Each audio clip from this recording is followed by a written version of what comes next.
Hello three N family, कैसे हो आप सब। आई होप कि आप सभी लोग बढ़िया होंगे। तो मैंने माइक का जुगाड़ कर लिया है कहीं से। मैं आजकल बड़े जुगाड़ करता हूँ, मतलब जुगाड़ लगाता ही रहता हूँ। तो कल 31 है और इसके बाद परसों आने वाला है न्यू ईयर। तो आप सभी लोग को हैप्पी हैप्पी न्यू ईयर। तो आप सभी लोग की न्यू ईयर की क्या प्लानिंग्स है बताओ मुझे।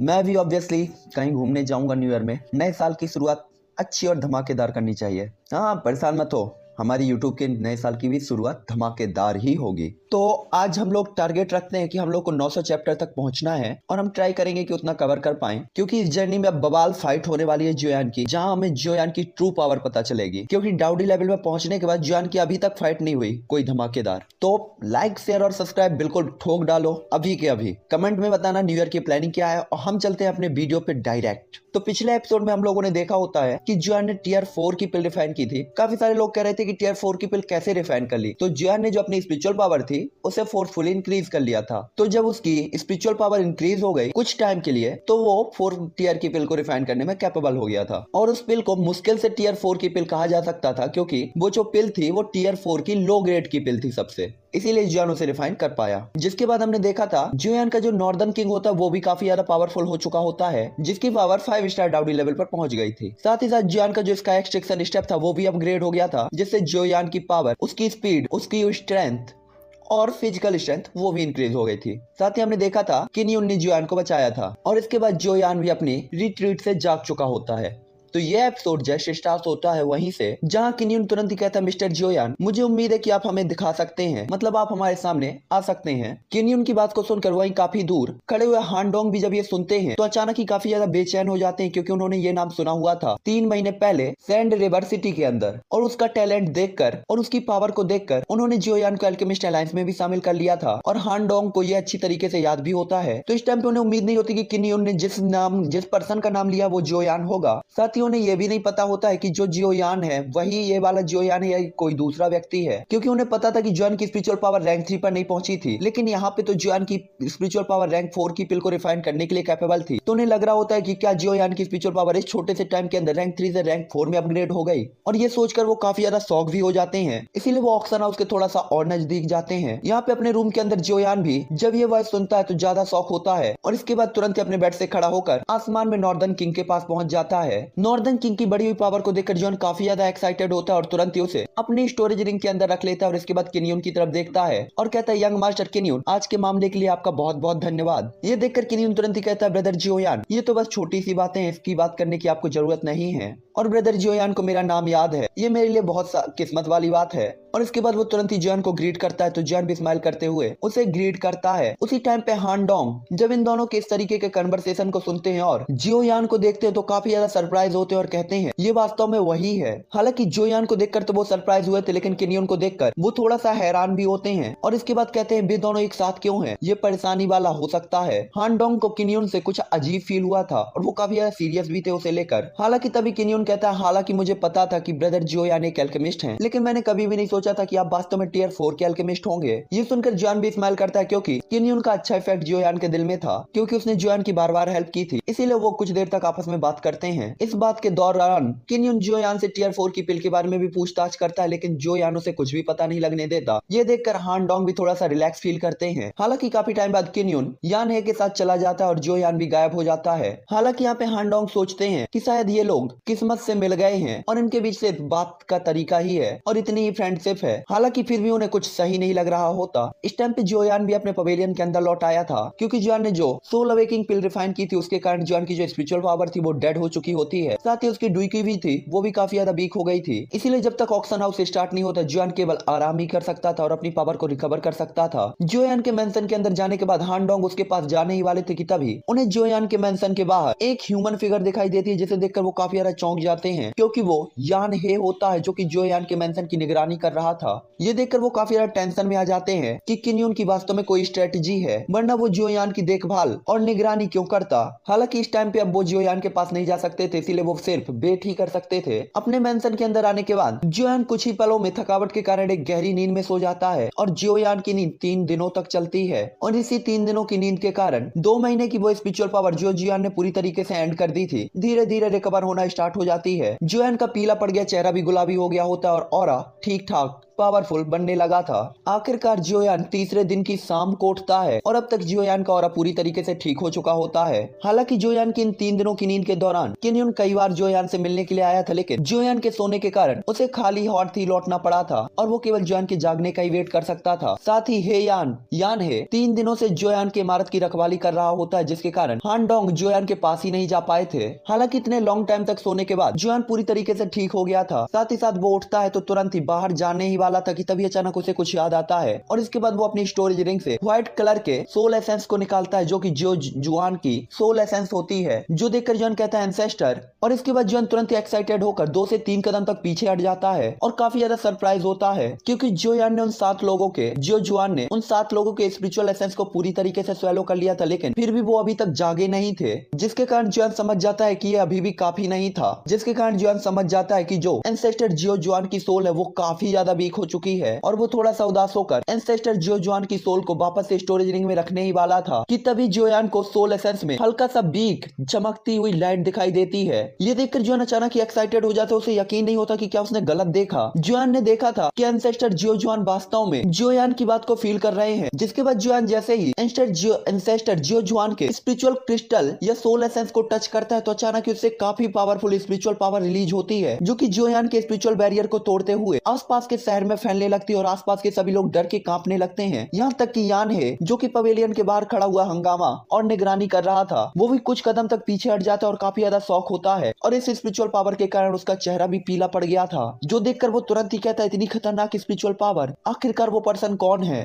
इस टाइम पे यान है इतना ज्यादा डरा हुआ था क्योंकि एरे फॉर्मेशन मास्टर एसोसिएशन के अंदर भी ऐसे बहुत से कम लोग थे जिनकी स्पिरिचुअल पावर इतनी ज्यादा खतरनाक थी। उसी टाइम पे जियोयान भी इस स्पिरिचुअल पावर से पूरी तरीके से हिल जाता है क्योंकि यह स्पिरिचुअल पावर जुआन के सोल एसेंस से रिलीज हो रही थी और इस स्पिरिचुअल पावर का कंपैरिजन तो जियोयान से भी नहीं किया जा सकता था। हालांकि फिर भी जियोयान को समझ में नहीं आता कि जुआन अभी तक जागे क्यों नहीं। हालांकि जियोयान को कुछ भी समझ में नहीं आता, इसीलिए वो उनके सोल एसेंस को वापस से अपनी स्टोरेज रिंग में रख लेता है और इसके बाद जैसे गेट में पहुंचता है तो जियोयान को दिखाई देता है कि उसके गेट के सामने किन्योन था। ये देखकर जियोयान कहता है वो इतनी जल्दी आ गया। जिसके बाद जियोयान स्माइल करते हुए उसे ग्रीट करता है और कहता है ब्रदर किन्योन, मैंने आपको कुछ दिन से नहीं देखा, आपका ऑरा काफी ज्यादा पावरफुल हो गया है। ये देखकर किन्योन तुरंत ही कहता है ब्रदर जियोयान आप काफी ज्यादा पोलाइट हैं। हालांकि मैं कुछ दिन से आपके पास हर दिन आ रहा हूँ, लेकिन मेरा बैड लक था कि आपने दरवाजा ही ओपन नहीं किया। हालांकि मुझे लगता है ये इसलिए होना चाहिए क्योंकि आपने पिल डिफाइन की थी और आप आराम कर रहे थे, इसलिए मैंने आपको परेशान भी नहीं किया। ये सुनकर जियोयान कुछ भी नहीं कहता और स्माइल करके अपने दोनों कंधे उठा देता और कहता है मैं मुझे आश्चर्य है कि ब्रदर किन्योन आज यहाँ क्यों आए हैं। जो सुनकर किन्योन तुरंत ही कहता ब्रदर जियोयान मैं यहाँ पे कोई जरूरी कारण से तो नहीं आया। हालांकि पहला था कि मैं आपसे बात करना चाहता हूँ और दूसरा आपने फॉर्मेशन मास्टर एसोसिएशन के रूल्स को ब्रेक किया है और वो लोग बिल्कुल भी अच्छे लोग नहीं है, तो मुझे डर है कि वो आपको नुकसान पहुंचाएंगे। हालांकि मेरे साथ इसके चांस कम है और वो खुले तौर पर आपसे फाइट तो बिल्कुल भी नहीं लेंगे। ये सुनकर जियोयान कहता अगर ऐसा है तो ब्रदर किन्योन आपके लिए काफी ज्यादा धन्यवाद। और इसके बाद दोनों ही जियोयान के रूम के अंदर चले जाते हैं और बैठकर आपस में बातें करने लगते हैं, जहाँ किन्योन कहता है ब्रदर जियोयान आपने जिस कारण से रैंक 4 की पिल को रिफाइन किया वो ऑक्शन हाउस होना चाहिए है ना। ये सुनकर जियोयान स्माइल करता है तो किन्योन जियोयान की तरफ देखते हुए कहता है इसका मतलब है कि आपके पास ऑक्शन हाउस के एंटर होने की होनी चाहिए। ये सुनकर जियोयान कहता है क्या आपका मतलब है वो रिंग, जिसपे किन्योन कहता है हाँ ये सही है, ये ऑक्शन हाउस ने ही रिलीज की है और उस रिंग के साथ ही कोई भी ऑक्शन हाउस के अंदर एंटर हो सकता है। मुझे लगता है कि यही होना चाहिए जिसके कारण आप यहाँ पर आए हैं, साथ ही आप इस पवेलियन में भी नहीं रह रहे होते। इसके बाद किन्योन स्माइल करता है क्योंकि उसे पता था ये पवेलियन ऑक्शन हाउस का ही है और यहाँ पे केवल वही लोग रह सकते हैं जो कि ऑक्शन हाउस के लिए काफी ज्यादा इंपॉर्टेंट हो या कि काफी ज्यादा पावरफुल हो, और यहाँ पे काफी कम ही लोग रहे हैं क्योंकि जियोयान यहाँ रहता था तो वो पावरफुल भी है और साथ ही साथ उसके पास ऑक्शन हाउस में एंटर होने की होनी चाहिए। तभी किन्योन बताता है कि ऐसी कुल टोटल 500 रिंग बांटी जा चुकी हैं और ये सिर्फ उन्हीं को मिली है जो कि सबसे ज्यादा पावरफुल हाउसेस हैं और वेस्ट रीजन के सबसे पावरफुल लोगों में से है। 500 रिंग जैसे ही जियोयान सुनता है तो काफी ज्यादा चौंक जाता है क्योंकि इसका मतलब था कि वेस्ट रीजन में 500 पावरफुल सेक्ट होने चाहिए। साथ ही साथ सभी पावरफुल एक्सपर्ट इस रिंग को पाने के लिए एक दूसरे के साथ फाइट भी करेंगे और इसके बाद ये रिंग जिन्हें भी मिलेगी वो काफी ज्यादा क्रूएल और पावरफुल होंगे। हालांकि जियोयान ऐसा कुछ सोच ही रहा होता है कि तभी किन्योन कहता है ब्रदर जियोयान आप फूसेंट फ्लावर के बारे में क्या सोचते हैं। उसकी बात को सुनकर जियोयान काफी ज्यादा चौंक जाता है कि किन्योन फूसेंट फ्लावर के बारे में पूछ रहा है। प्रेजेंट टाइम पे जियोयान उसी के लिए तो यहाँ आया था क्योंकि उसकी हेल्प से जियोयान की स्पिरिचुअल पावर बढ़ जाएगी और वो रैंक 4 का एल्केमिस्ट बन जाएगा। हालांकि तभी जियोयान यहाँ लीपा पोती और चूतिया बनाते हुए कहता है फूसेंट फ्लावर में तो 5 पंखुड़ियां होती हैं लेकिन इसमें 6 हैं, जो कि काफी ज्यादा अजीब है, इसलिए बिना देखे हुए मैं कुछ भी कहने की हिम्मत नहीं करता क्योंकि 6 पंखुड़ियों वाले फूसेंट फ्लावर के बारे में मैंने कभी नहीं सुना। ये सुनकर किन्योन भी कहता है ब्रदर जोयान यही मैं भी सोचता हूँ। हालांकि फूसेंग फ्लावर सबसे बड़ा अट्रैक्शन भी है, लेकिन इस पे मुझे भरोसा भी नहीं है, क्योंकि हो सकता है कि ये हमें नुकसान भी पहुंचा दे, और शायद यही रीजन है कि इसके ओनर ने इसे नीलाम करने की योजना बनाई है। जोयान की बात को सुनकर किन्योन और भी ज्यादा शक भरी नजरों से फूसेंग फ्लावर के बारे में सोचने लगता है, जिसके बाद दोनों ही पवेलियन के अंदर काफी देर तक बात करते हैं और फूसेंग फ्लावर के बारे में बात करते हैं। हालांकि बैड लगता कि दोनों को इसके बारे में कुछ भी पता नहीं था, और इसी तरह अनजाने में एक दिन बीत जाता है, जिसके बाद किन्योन जोयान के पवेलियन से निकलकर एक और दूसरे पवेलियन में चला जाता है, जो कि जोयान के पवेलियन से ज्यादा दूर नहीं था, और वहाँ पे हे यान भी था। यान है जो कि उन्हें देखकर तुरंत ही कहता है यंग मास्टर, और रिस्पेक्टेड वे में उन्हें ग्रेट करता है। जिसके बाद यान है कहता है यंग मास्टर आज के मामले के बारे में मुझे आपको कुछ बताना है। इस टाइम वो काफी ज्यादा सीरियस होता है और उसके चेहरे पर पीलापन होता है। ये देखकर किन्योन कहता है ओह बताओ क्या हुआ है। जिसके बाद यान है तुरंत ही आज मॉर्निंग के स्पिरिचुअल पावर के बारे में बता देता है, जिससे वो हेवली इंजर्ड हो गया था। ये सुनकर किन्योन कहता है क्या कहा आपने, वो कौन है जिसने केवल अपनी स्पिरिचुअल पावर से ही आपको पीछे धकेल दिया? क्या ऐसा हो सकता है कि पिल को रिफाइन करने वाला पर्सन जोयान ना हो? ये सुनकर यान कहता है मैं नहीं जानता। हालांकि एक बात जो मुझे पता है वो केवल यही है कि वो स्पिरिचुअल पावर जोयान की नहीं थी। ये सुनकर किन्योन काफी ज्यादा शॉक होता है, क्योंकि वो जोयान के पवेलियन के अंदर था और वहाँ पे उसे केवल जोयान की स्पिरिचुअल पावर सेंस हुई थी। साथ ही साथ वो पूरा पवेलियन जोयान की स्पिरिचुअल पावर से घिरा हुआ था, जिसके कारण वो जांच भी नहीं कर सकता था। इसीलिए किन्योन का शक बढ़ जाता है और वो कहता है मुझे ये मत बताओ कि जोयान के कमरे के अंदर एक और रैंक 4 का अल्केमिस्ट है, क्योंकि उसे पता था कि अगर ऐसा होगा तो उसकी पूरी स्ट्रेटेजी ही विफल हो जाएगी। आखिरकार उसे पता था कि ऑक्शन हाउस स्टार्ट होने वाला है, इसीलिए वो तुरंत ही कहता है जांच करना जारी रखो और उस पर कड़ी नजर रखो, चाहे उसका उस अल्केमिस्ट से कोई भी रिश्ता क्यों ना हो, मेरी स्ट्रेटेजीज को बिगड़ना नहीं चाहिए। किन्योन की बात को सुनकर यान तुरंत ही कहता है मैं जानता हूँ यंग मास्टर। हालांकि किन्योन जैसे ही अपने पवेलियन से बाहर निकलकर अपने मेंशन की तरफ जाता है तो आसमान में एक ब्लैक फिगर होती है, जो कि किन्योन को देख रही होती है, और ये जोयान होता है। इस टाइम पे जोयान अपने दिल में ही कहता है किन्योन हालांकि मुझे नहीं पता कि तुम मुझे क्यों ढूंढ रहे हो और तुम्हारे इरादे क्या हैं, लेकिन अगर तुम मुझे मारना चाहते हो या कि तुम्हारे कोई गलत इरादे हैं तो मुझे 1-2 और डाउडी लेवल के वॉरियर्स को मारने में कोई आपत्ति नहीं है। हालांकि जोयान को पता था कि किन्योन के पास यान है जो कि 9 स्टार डाउडी लेवल का वॉरियर है, लेकिन जोयान का इसका एक्सट्रैक्शन स्टेप पहले ही लिंग यून ग्रेट स्टेज पर पहुंच चुका था, जिसके कारण जोयान की स्पीड काफी ज्यादा तेज हो चुकी थी और जोयान की हर पावर अपग्रेड हो चुकी थी, जिसके कारण उस स्पीड को जोड़ते हुए जोयान को 9 स्टार डाउडी लेवल के वॉरियर से भी डरने की तो कोई जरूरत नहीं थी। इसीलिए अगर किन्योन का कोई गलत इरादा था तो जोयान उसे मारने से पहले एक भी बार नहीं सोचेगा। हालांकि इसके बाद जोयान वापस से अपने पवेलियन के अंदर आ जाता है और 3 दिन तक और आराम करता है, जिसके कारण उसकी जो पावर होती है वापस से उसके पीक लेवल पर पहुंच गई थी। और इसके बाद आखिरकार वो दिन आ गया था जब ऑक्शन हाउस को स्टार्ट होना था, और आखिरकार 2.5 महीने भी बीत चुके होते हैं। जिसके बाद जोयान धीरे धीरे अपने रूम के अंदर आंखें खोलता है और दरवाजे के पास जाकर जोयान तेज से चिल्लाते हुए कहता है फूसेंग फ्लावर मैं यहाँ हूँ। जिसके बाद जोयान बाहर देखता है तो ऑक्शन हाउस के बाहर कितनी ज्यादा भीड़ लगी हुई होती है और लोग चींटियों और टिड्डियों के झुंड की तरह आसपास सिकुड़े हुए होते हैं। हालांकि जोयान को थोड़ा सा अफसोस भी होता है कि ये लोग फूसेंग फ्लावर के अट्रैक्शन में यहाँ आए हैं, लेकिन अगर उनके पास रिंग नहीं है तो वो अंदर इंटर नहीं हो सकते और ऑक्शन हाउस के इस फैसले को भी कोई चेंज नहीं कर सकता था। साथ ही जोयान डाउडी था और वहाँ पे खड़े हुए लोग हाफ मार्शल एम्परर, तो डाउडी के सामने तो उन्हें वैसे ही हट जाना चाहिए। इसीलिए जोयान जाने ही वाला था कि तभी वुगैंग जोयान के सामने आ जाते हैं और तुरंत ही कहते हैं लिटिल ब्रदर जोयान ऑक्शन हाउस स्टार्ट होने वाला है, इसीलिए मैं खुद आपको यहाँ से लेने के लिए आया हूँ। और वो तुरंत ही जोयान को ग्रीट करते हैं तो जोयान भी रिस्पेक्टेड वे में उन्हें ग्रीट करते हुए कहता है ओल्ड ब्रदर वू गैंग, इसके लिए मैं आपको बहुत बहुत धन्यवाद देता हूँ। हालांकि जोयान और वू गैंग एक दूसरे से ज्यादा फैमिलियर तो नहीं थे, लेकिन फिर भी जोयान के ऊपर वू गैंग का काफी अच्छा इफेक्ट था और वो काफी ज्यादा पोलाइट भी थे। जिसके बाद दोनों लोग ऑक्शन हाउस की तरफ चलने लगते हैं, जहाँ पे वू गैंग कहते हैं लिटिल ब्रदर जोयान आप रैंक 4 के अल्केमिस्ट है, ये सच में काफी ज्यादा सरप्राइजिंग है। और इसके बाद वही सीन को याद करते हैं जो उन्होंने कुछ दिन पहले देखा था पिल रिफाइनिंग का, जिसका सदमा अब तक उनके दिल में था। आखिरकार कोई फर्क नहीं पड़ता वो कैसे भी सोचे, उनके बगल में जो यंग पर्सन था वो रैंक 4 का अल्केमिस्ट था और उसकी कल्टीवेशन पावर भी इतनी कम एज के अंदर 5 स्टार डाउडी लेवल पर थी, जो कि अपने आप में मॉन्स्टर लेवल कल्टीवेशन कहा जा सकता था। हालांकि उनकी बात को सुनकर जोयान तुरंत ही कहता है मैं टियर 4 का अल्केमिस्ट नहीं हूँ, मैंने टियर 4 की पिल केवल इसलिए रिफाइन कर ली क्योंकि मैंने अपनी स्पिरिचुअल पावर को मेडिसिनल पिल का यूज करके बढ़ाया था। ये सुनकर वू गैंग काफी ज्यादा शॉक हो जाते हैं कि जोयान ने अपनी स्पिरिचुअल पावर को मेडिसिनल पिल का यूज करके बढ़ाया था। हालांकि ऐसा नहीं था कि मेडिसिनल पिल के हेल्प से आप अपनी स्पिरिचुअल पावर को नहीं बढ़ा सकते, लेकिन आमतौर पे जिस पिल का यूज किया जाता था वो ब्लड सोल पिल होती थी, जिसका यूज मोडी ने किया था और इसके लिए लोगों को मारा जाता था और उन्हें पिल में रिफाइन किया जाता था। आपको याद होगा ब्लड सोल पिल को रिफाइन करने के लिए एक ह्यूमन सोल की जरूरत होती थी और ये सबसे ज्यादा क्रूएल चीज थी और सिंपल सी बात थी कि अगर जोयान ने उस पिल का यूज किया होता तो ये जोयान के लिए बिल्कुल भी सही नहीं था। हालांकि वू गैंग उसे गलत समझ रहे थे, इसीलिए जोयान तुरंत ही कहता है ब्रदर आपको ज्यादा सोचने की जरूरत नहीं है, मैंने जो मेडिसिनल पिल खाई थी वो राइजिंग स्पिरिट पिल थी, जो कि एक रैंक 4 की मेडिसिनल पिल थी जो स्पिरिचुअल पावर को कुछ टाइम पे बढ़ा सकती थी। और ये वही स्पिरिचुअल पिल होती है जो कि जियोयान को बांग जियांग की स्टोरेज रिंग में मिली थी। जियोन वुगैंग की फीलिंग्स को समझ गया था, इसलिए तुरंत ही एक स्माइल पास करता है। तो वुगैंग भी थोड़ा सा एम्बेरस होते हुए स्माइल करते हैं। वो तुरंत ही कहता है राइजिंग स्पिरिट पिल, मैंने इसके बारे में सुना है जिसका यूज एल्केमिस्ट ज्यादातर करते हैं अपनी स्पिरिचुअल पावर को कुछ टाइम के लिए बढ़ाने के लिए। हालांकि ये काफी ज्यादा रेयर ट्रेजर है और मुझे उम्मीद नहीं थी कि ब्रदर जियोयान के पास ऐसी भी कोई पिल होगी। मुझे वास्तव में आपसे थोड़ी सी जेलसी हो रही है। और ऐसे ही बात करते करते वो लोग ऑक्शन हाउस के सामने पहुंच जाते हैं, जहाँ पे लोगों की काफी ज्यादा भीड़ होती है। हालांकि जियोयान के पास ऑक्शन हाउस के डिप्टी चेयरमैन वुगैंग थे, इसलिए जियोयान को कोई भी प्रॉब्लम नहीं होती और सीधा एंट्रेंस गेट पर पहुंच जाता है। इस टाइम पे गेट पे 2 गार्ड भी होते हैं जिनकी पावर 2 स्टार डाउडी लेवल पर पहुंच चुकी होती है। और उन दोनों वॉरियर को देखकर जॉन काफी ज्यादा शॉक होता है, क्योंकि फॉर्मेशन मास्टर एसोसिएशन भी इन्हें हायर नहीं कर सकता था। जो देखकर जॉन समझ जाता है कि ऑक्शन हाउस वास्तव में काफी ज्यादा मिस्टीरियस है। हालांकि तभी वुगैंग कहते हैं ये सिर्फ सिक्योरिटी के लिए है, और इसके बाद तुरंत ही स्माइल करते हैं। उनके एंट्रेंस गेट पे पहुंचते ही वो दोनों गार्ड तुरंत ही उन्हें ग्रीड करने लगते हैं, जिसके बाद जॉन स्माइल करता है और इसके बाद वो दोनों लोग ही अंदर इंटर हो जाते हैं। ये देखकर वो दोनों गार्ड ही आखिरकार शॉक होते हुए कहते हैं ये बच्चा कौन है। अब तक के अनुसार केवल 4 ही लोग इंटर हुए हैं जो कि वेस्ट रीजन के काफी पावरफुल और पॉपुलर लोग हैं। हालांकि ये पर्सन कौन था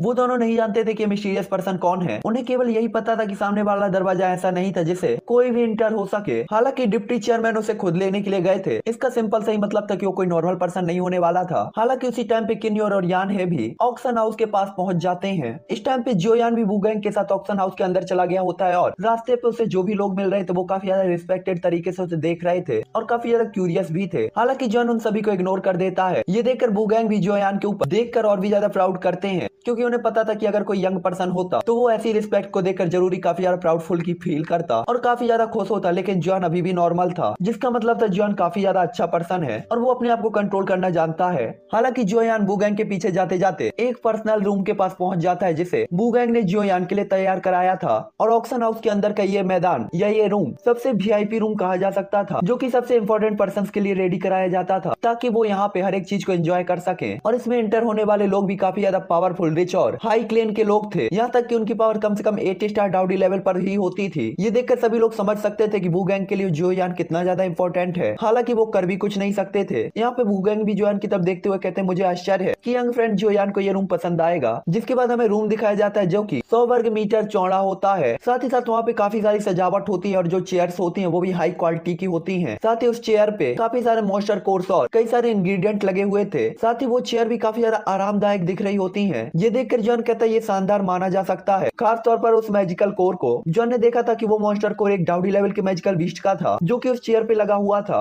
ये देखकर वुगैंग कहते हैं अगर यंग फ्रेंड जियोयान सेटिस्फाइड है तो अब मुझे यहाँ से जाना होगा, आखिरकार कुछ और भी मामले हैं। और इसके बाद वुगैंग तुरंत स्माइल करते हुए वहाँ से चले जाते हैं। जिसके बाद एक हॉट फिगर वाली लेडी सर्वेंट जियोयान के पास आती है और वो तुरंत ही जियोयान के पास आते हुए डरते हुए कहती है डिप्टी चेयरमैन ने मुझे आपकी सेवा के लिए कहा है। इस टाइम पे वो लड़की काफी ज्यादा क्यूट होती है, कपड़े भी उसने शॉर्ट पहने हुए होते हैं जिसके कारण उसका स्नो व्हाइट बॉडी पूरी तरीके से शो हो रही थी। और अगर कोई नॉर्मल पर्सन होता तो यहाँ पे खुद को कंट्रोल नहीं कर पाता। हालांकि जियोयान तो यहाँ पे अपने रूम को ही देखने में लगा हुआ था और जैसे ही उसकी नजर उस लड़की पे पड़ती है तो वो सर्वेंट तुरंत ही स्माइल करती है। आखिरकार डिप्टी चेयरमैन ने उसे इनवाइट किया था तो वो उस पर्सन को बिल्कुल भी नाराज नहीं कर सकती थी। उस लड़की को देखकर जियोयान का चेहरा तुरंत ही लाल हो जाता है और वो कहता है आप जा सकती हैं, मुझे सेवा के लिए किसी की जरूरत नहीं है। ये सुनकर वो तुरंत ही जियोयान को ग्रीट करती है और इसके बाद जियोयान के रूम से बाहर चली जाती है। इस टाइम पे काफी सारे पावरफुल क्लेन के लोग भी ऑक्शन हाउस के अंदर एंटर हो चुके होते हैं। जिसके बाद जियोयान अपने पर्सनल रूम को देखता है तो ये बिल्कुल वैसा ही था जैसा कि उसने पिछले बाकी ऑक्शन हाउसेस को देखा था। उसके सामने एक स्क्रीन लगी हुई थी जिसमें ऑक्शन हाउस के बाहर की हर एक चीज दिख रही होती है। जिसके बाद हमें ऑक्शन हाउस की स्टेज का सीन दिखाया जाता है जहाँ पे चारों डायरेक्शन से 4 सीढ़ियां निकलती हैं और उस पे 4 हॉट लेडी सर्वेंट अफेयर होती हैं जिन्होंने अपने हाथ में ब्लैक कलर के कपड़े से ढकी हुई एक ट्रे पकड़ रखी थी। जिसके बाद तुरंत ही वहाँ पे शोर शराबा मचने लगता है क्योंकि सबकी नजर उन्हीं थालियों के ऊपर थी। हालांकि तभी स्टेज का सेंटर पार्ट गायब होता है और इसके बाद वहाँ पे एक हाफ एजेंट मैन अपेयर होता है। जिसके बाद वो तुरंत ही कहता है हर कोई ग्लोरियस गोल्ड सिटी के अंदर ऑक्शन हाउस में पार्टिसिपेट करने के लिए और अपना टाइम निकालने के लिए मैं आप सभी को धन्यवाद देता हूँ। मैं इस ऑक्शन हाउस का प्रेसिडेंट हूँ और आज मैं ही इस ऑक्शन हाउस को लीड करूंगा और मेरा नाम लू जोंग टियान है। जिसके बाद लू जोंग टियान तुरंत ही अपने सामने वाली ट्रे का ब्लैक कपड़ा हटा देता है जिसके अंदर एक जेट बॉक्स होता है जिसके अंदर रेड कलर का एक फ्रूट होता है और इस फ्रूट के चारों तरफ रेड ऑरा होता है और साथ ही साथ स्नेक जैसे स्केल भी होते हैं। उसी टाइम पे जोयान जब इस रेड फ्रूट को देखता है तो वो काफी ज्यादा हैरान हो जाता है और इसके बाद वो अपनी चेयर के आर्म स्टैंड को जोर से पकड़ते हुए कहता है ये है ड्रैगन स्केल फ्रूट। तभी लू जोंगतियान भी कहते हैं इसके बारे में आप सभी को पता ही होगा, ये ड्रैगन स्केल फ्रूट है और अपने नाम की तरह ही है। ये ऐसी जगह पर बढ़ता है जहाँ पे हजारों ड्रैगन स्केल इकट्ठा होते हैं और केवल ड्रैगन स्केल जब तक इसे मिलते रहेंगे तब तक ये बढ़ता रहेगा। इस फ्रूट के बारे में सुनकर तो भीड़ अचानक ही कोहराम मचाने लगती है और इस फ्रूट के बारे में जानने के लिए सभी लोग काफी हैरान भी थे। आखिरकार ये dragon scale fruit ancient void dragon tribe का प्रतीक था जो कि इस कॉन्टिनेंट का सबसे पावरफुल सेक्ट था और हर कोई उनसे डरता था और वॉइड ड्रैगन ट्राइब से रिलेटेड कोई भी चीज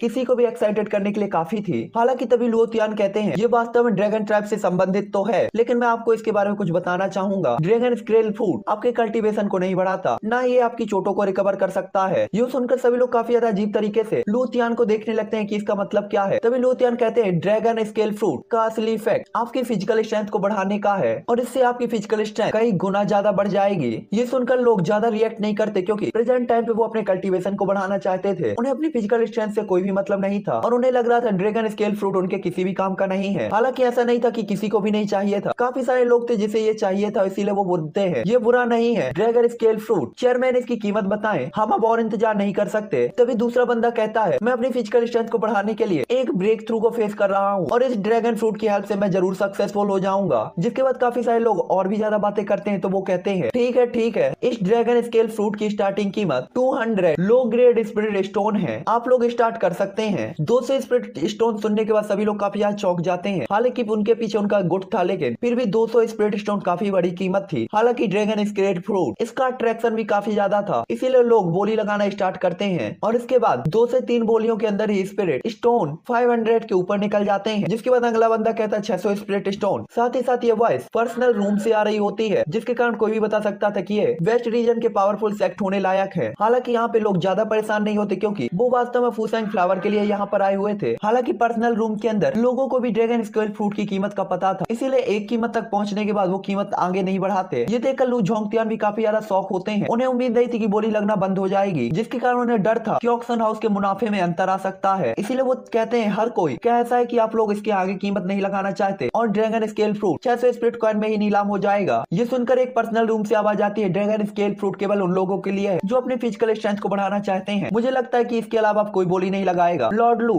कृपया अपना डिसीजन सुनाएं। ये सुनकर लू जोंगतियान काफी ज्यादा उदास हो जाते हैं।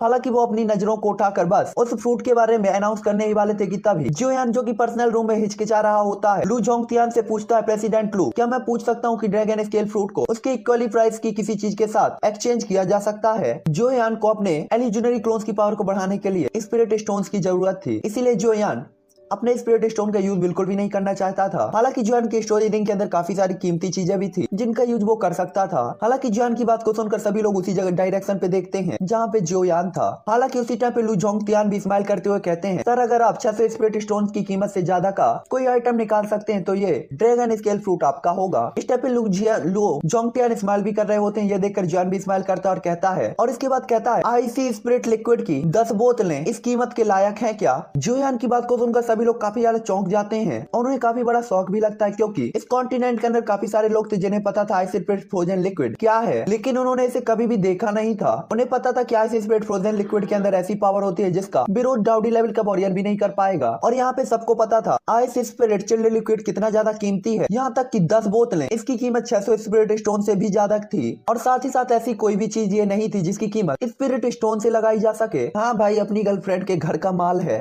चाहे 10 बेच दे चाहे 100, इसको का ही घंटा फर्क पड़ना है। दूसरी तरफ पर्सनल रूम में बैठे हुए किन्योन और यान है, वो भी काफी ज्यादा शौक होते हैं। हालांकि वो आइस स्पिरिट फ्रोजन लिक्विड के ओरिजिन के बारे में नहीं जानते थे, लेकिन वो कल्पना कर सकते थे। जिसके बाद वो तुरंत ही कहते हैं क्या ऐसा हो सकता है कि इसने वो वहीं से प्राप्त किया हो। और इसके बाद उसकी पूरी बॉडी अनकंट्रोल होकर कांपने लगती है और उसमें दरारें पड़ने लगती हैं। तभी यान है कहता है मुझे पता है यंग मास्टर आइस स्पिरिट कितना ज्यादा कीमती है, लेकिन हो सकता है उसे ये कहीं और से मिला हो। ये सुनकर किन्योन तुरंत ही कहता है मुझे बताओ वेस्टर्न डोमेन में और कहाँ स्पिरिट चिल्ड लिक्विड मिलता है। इस टाइम टाइम पे वो काफी ज्यादा गुस्से में भी होता है। ये सुनकर यान तुरंत ही चुप हो जाता है और कुछ भी नहीं कहता। तभी किन्योन कहता है मुझे इस बात की हद तक जाना होगा, ऑक्सन हाउस हैंड होने के बाद मैं उसे मार दूंगा और उसके हाथों से आइस स्प्रिट चिल्ड लिक्विड भी ले लूंगा। और इसके बाद किन्योन तुरंत ही अपने सामने के कप को देखता है जो कि तुरंत ही बर्फ में बदल जाता है और इसके बाद टुकड़ों में टूटकर बिखर जाता है। किन्योन की बात को सुनकर यान है उदास हो जाता है और जोयान के लिए थोड़ा सा बुरा फील करता है। उसे लग रहा था कि जोयान और उन्हें बस एक राहगीर होना चाहिए। हालांकि ये जोयान का बैड लक था कि वो किन्योन से मिल गया।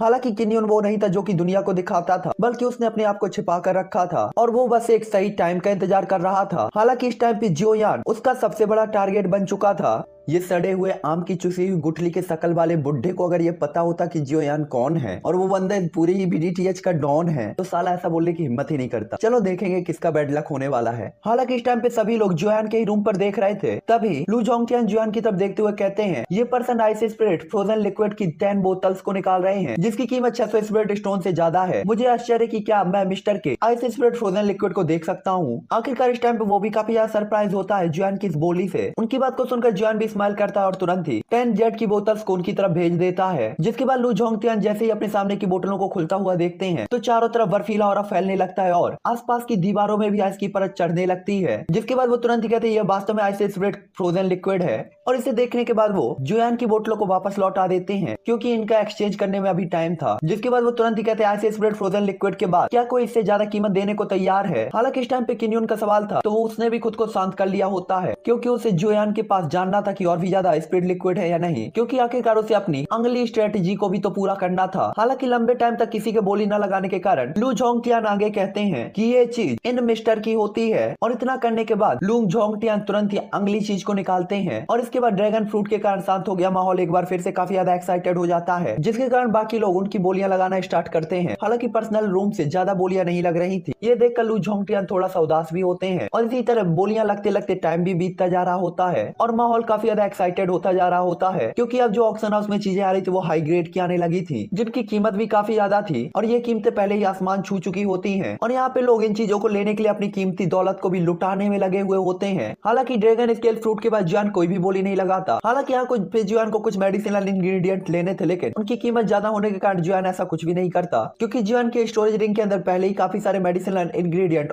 ऑलरेडी थे। हालांकि यहाँ पे जोयान कुछ मेडिसिनल इंग्रेडिएंट लिए थे लेकिन उनके लिए जोयान ने केवल 1000 स्पिरिट स्टोन से भी कम की चीज को मतलब 1000 स्पिरिट स्टोन से कम खर्च किए थे। हालांकि यहाँ पे काफी सारी चीजों ने जोयान को अट्रैक्ट किया था लेकिन वो खुद को कंट्रोल करता है क्योंकि उसका जो टारगेट था वो आखिरकार फूसैंग फ्लावर था और जोयान को उम्मीद नहीं थी कि ऑक्शन हाउस के अंदर उसे इतने सरप्राइज मिलेंगे। हालांकि उसी टाइम पे जोयान को ओरिजिन रिटर्निंग आर्ट के बारे में याद आता है, वो डुइकुई मेथड, जिसके कारण जोयान एक्साइटेड हो गए थे और वो भी जोयान को ऑक्शन हाउस में मिला था। जोयान सोच रहा होता है कि क्या वो उसे यहाँ पे भी मिल सकता है। हालांकि ये केवल जोयान की सोच होती है और उसे ऐसा कुछ भी नहीं मिलता जिसके कारण जोयान को समझ में आ जाता है कि युआन वो कॉन्टिनेंट काफी ज्यादा बड़ा है और अगर उसे ओरिजिन रिटर्निंग आर्ट ढूंढनी है तो उसे वेस्ट रीजन को छोड़ के आगे जाना पड़ेगा। जिसके बाद जोयान खुद से ही कहता है शायद अब ये वेस्ट रीजन को छोड़ने का टाइम आ गया है। आखिरकार जोयान को पता था कि उसे जल्द से जल्द पावरफुल होना होगा क्योंकि यूनर को बचाने के लिए उसे घोस्ट हॉल के मेंबर्स के साथ फाइट करनी है जिसके लिए जोयान को काफी बड़ी पावर की जरूरत है। और इतना सोचते ही जोयान के दिल में किलिंग इंटेंट और रिलीज होने लगता है। तभी ऑक्शन हाउस के अंदर आवाज सुनाई देती है 980 स्पिरिट स्टोन, जो सुनकर जोयान खुद को कंट्रोल करके सामने की तरफ देखता है तो वहाँ पे लिंक क्लास डू टेक्निक होती है जो देखकर जोयान समझ जाता है कि डाउडी होने के नाते ये लोग काफी सारे स्पिरिट काफी सारी डुई की टेक्निक्स को पहले ही मास्टर कर चुके होंगे और ये डुई की टेक्निक वो अपनी यंग जनरेशन के लिए लेकर जा रहे होंगे। साथ ही साथ जोयान के देखते देखते middle level split class do technique भी ऑक्शन हाउस में नीलाम होती है जो कि एक पर्सनल रूम के अंदर एक बंदा लेता है। जिसके बाद एक स्क्रोल निकाला जाता है जिसका नाम होता है डेसोलेशन फिंगर। जिसके बाद वो बताते हैं ये एक high rank spirit class do technique का स्क्रोल है। वो बताते हैं कि इसको जब कोई मास्टर कर लेता है तो इसका comparison low grade intent class do technique से भी किया जा सकता है। और बस इसी एक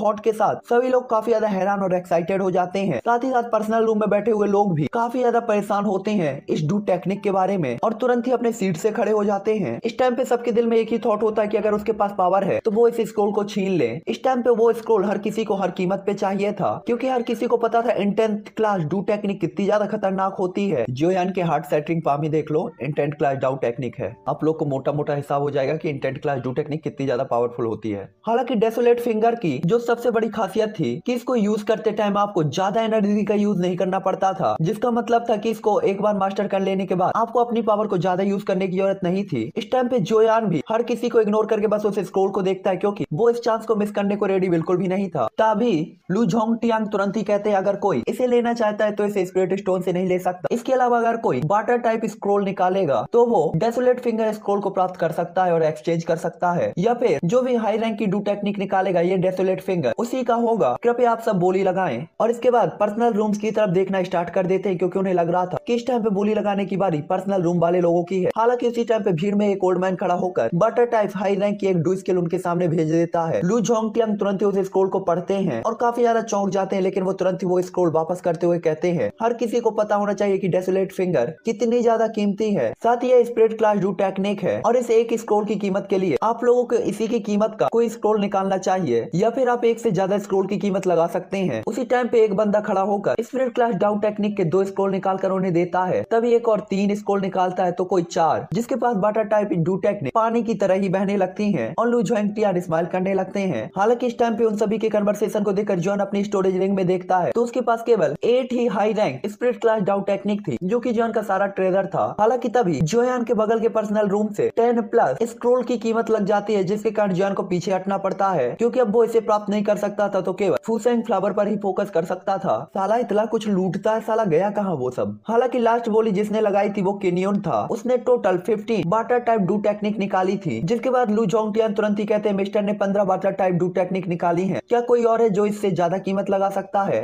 हालांकि पर्सनल रूम में केनियन हंस रहा होता, क्योंकि उसे भी पता होता इतनी ज्यादा डू टेक्निक तो अब कोई भी नहीं निकाल पाएगा। हालांकि उसी टाइम पे एक लाइट अचानक से लू जोंगटियांग के सामने आ जाती है और ये उसी रूम से आई थी जिसमें जोयान बैठा हुआ था। सॉरी, मतलब जोयान के बगल का एक रूम होता है जिससे ये लाइट आई हुई होती है। लू जोंगटियांग जैसे ही उस स्क्रोल को देखते तो काफी ज्यादा शॉक हो जाते हैं, क्योंकि उनके सामने का जो स्क्रोल था वो low grade intent type water type do technique थी, जिसका मतलब सिंपल सा था, ये डू टेक्निक उस बंदे को ही मिलनी चाहिए और ऑक्शन हाउस के अंदर आया था क्लाइमैक्स। हालांकि इस टाइम पे ऑक्शन हाउस को भी टाइम धीरे धीरे बीतता जा रहा था और एक हफ्ता बीत चुका था और 7वें दिन की शाम को लू जोंगटियांग स्माइल करते हैं, जिसके बाद उनके चारों तरफ एक गोल्डन कलर का बैरियर क्रिएट होने लगता है और इसके बाद लू जोंगटियांग तुरंत ही अपनी स्टोरेज रिंग से एक जेड के बॉक्स को निकालते हैं और उस बॉक्स को ओपन करते ही उसके अंदर स्नो व्हाइट कलर का एक क्यूट सा फ्लावर होता है, जो देखकर तुरंत ही वो कहते हैं फूसेंग फ्लावर। ये सुनते ही जॉन तुरंत ही उस फ्लावर को देखने लगता है और काफी ज्यादा एक्साइटेड हो जाता है, जिसके बाद जॉन अपनी स्पिरिचुअल पावर को उसके आगे बढ़ाता है उस फ्लावर की तरफ, लेकिन अचानक ही कोई चीज उन्हें रोक देती है, जो देखकर जॉन तुरंत ही कहता है एक फॉर्मेशन, और बाकी लोग के साथ भी यही होता है। तभी लोग जोंगटियांग तुरंत ही कहते हैं मुझे लगता है कि आप सभी लोग इस फ्लावर के कारण ही यहाँ तक आए होंगे, और इसके बाद वो तुरंत ही अपने सामने 6 पंखुड़ियों वाले फूसेंग फ्लावर को अपेयर करते हैं और इसके बाद उस फ्लावर को देखकर सभी लोग हंगामा मचाने लगते हैं, जो देखकर लू जोंगटियांग तुरंत ही अपने प्रेशर को रिलीज कर देते हैं और ये देखकर सभी लोग चुप हो जाते हैं, क्योंकि लू जोंगटियांग का जो प्रेशर होता है वो half step origin transformation expert का होता है और इसके सामने तो हाफ मार्शल आर्ट लेवल की छुट्टी हो जाती है। जिसके बाद वो तुरंत ही कहते हैं हर कोई रूल के अकॉर्डिंग काम होगा, तो फूल को